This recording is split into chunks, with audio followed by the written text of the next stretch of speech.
Bom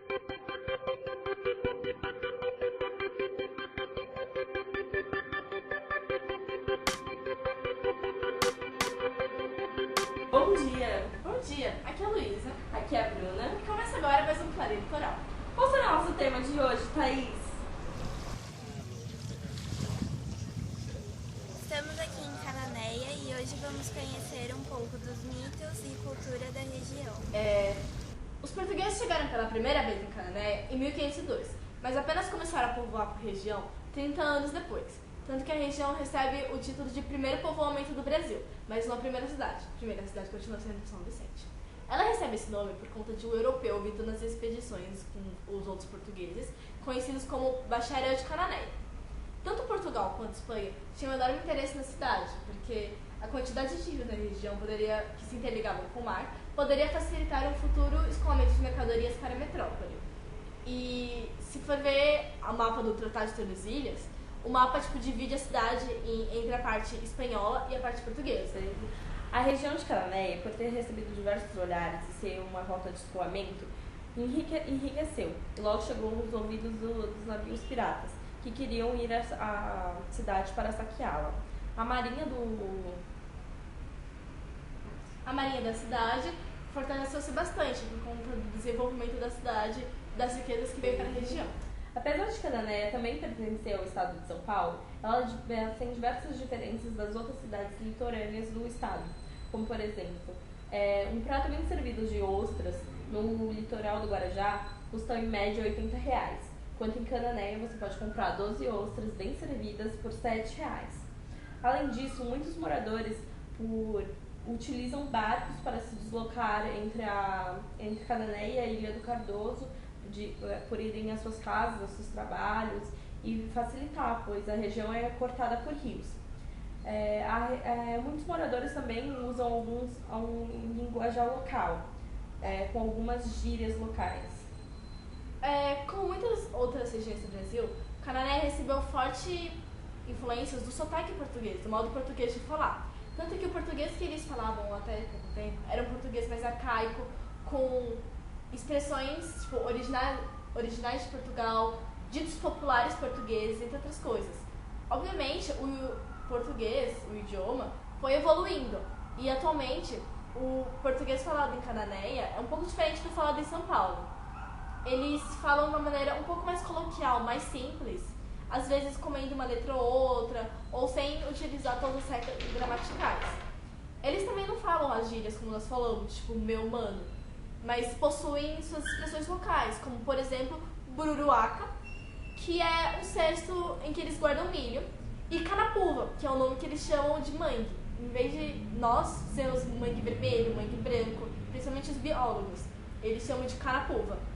Para ter uma ideia desse linguajar local, a gente vai passar uma reportagem com uma moradora local, a Nani, também guia turístico, e passar uma reportagem para vocês darem uma olhada no linguajar local.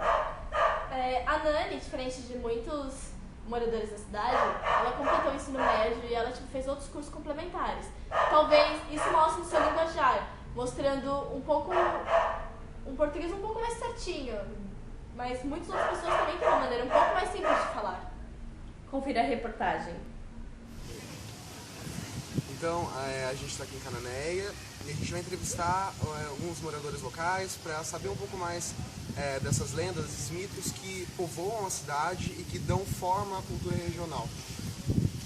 Oi, tudo bom? O que você pode contar pra gente alguma lenda, algum mito, alguma coisa interessante da cultura regional? Cananéia é uma região muito rica em histórias e lendas. Mas uma que eu gosto muito de contar é a lenda da sereia. Num bairro chamado Carijo, aqui, tinha um pescador. Ele pegou sua canoa e estava indo pescar. Quando ele passou em volta do Morro São João, aparece uma sereia e pede para ele voltar à cidade e comprar um pente, um espelho e uma fita. Ele ficou com medo da sereia, na realidade. Ao invés dele ir providenciar o que ela pediu, ele foi até a casa do compadre dele e conta pro compadre, fala: compadre de Deus, você não sabe o que me aconteceu. apareceu uma sereia e ela era toda de ouro. Toda de ouro, ela era toda dourada e me pediu um pente, um espelho e uma fita. O compadre dele, mais maldoso, mais ganancioso, falou, então vamos lá, compadre, já que você falou que ela é toda de ouro, vamos lá e vamos pegar ela pra gente. E aí ele pega uma espingarda, ele vai deitado no fundo da canoa e com a arma, a espingarda em mão. Quando está chegando próximo da sereia novamente, a sereia pergunta, pescador, você trouxe o que eu lhe pedi? O outro se levanta do fundo da canoa, com a espingarda na mão e dá um tiro nela. E ele fala, tá aqui sim, ó, o que você pediu, e dá um tiro nela. Antes de ela afundar na água, ela abriu os braços e fala, aqui acabou-se Cananeia.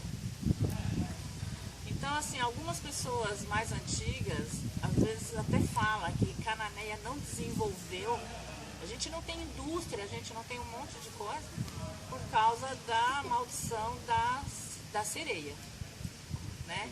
Mas na minha opinião, foi uma bênção muito grande isso aqui não ter evoluído, porque todas as belezas que a gente tem aqui são belezas naturais, né? Então é muito gostoso a gente visitar um lugar onde é muito preservado, como até o dia de hoje. E a gente viver num lugar onde não tem nenhum tipo de indústria, não tendo nenhum tipo de poluição também. Bruna, você lembra de fandango? Lembro. Pra quem não sabe, fandango é um ritmo musical bastante conhecido em Cananéia e também em outras cidades do litoral do sul e sudeste. O fandango é um ritmo português da época do barroco. Ele veio para Cananéia com influência dos portugueses e atualmente ele está inserido no folclore da região, tanto que ele é conhecido como fandango caiçara.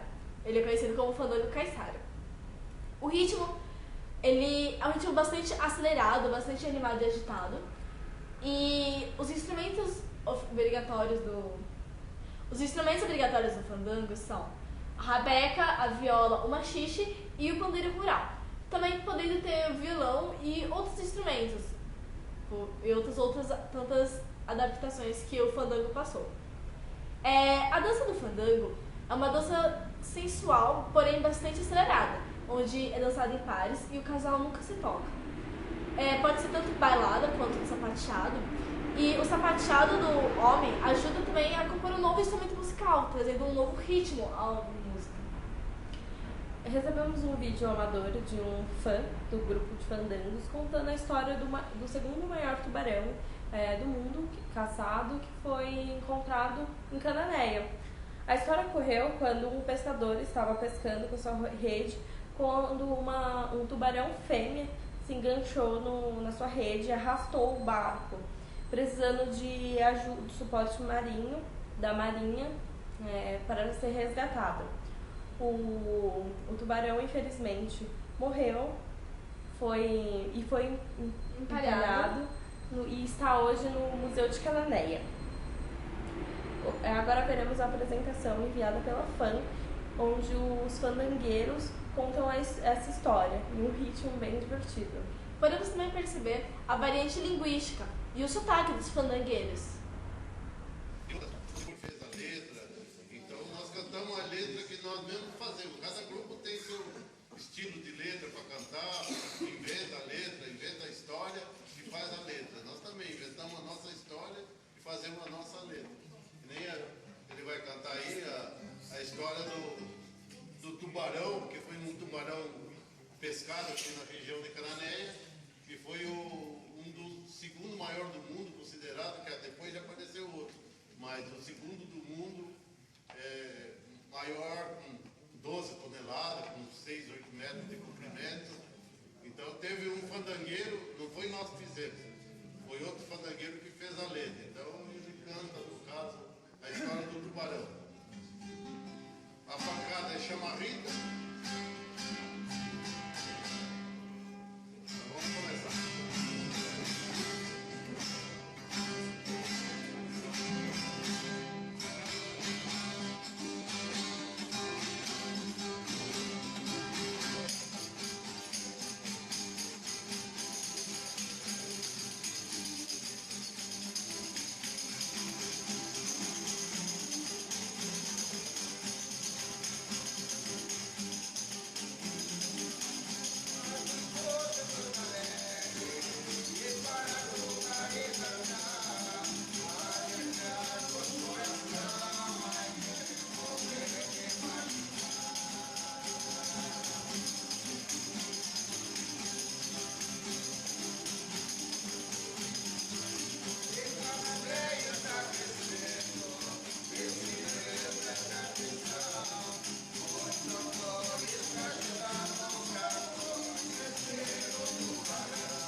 curiosidade sobre Cananéia. Você conhece o livro Capitães da Areia, Luísa? Do Jorge Amado? Conheço sim. Então, o livro vai receber uma adaptação cinematográfica e será passado em Cananéia.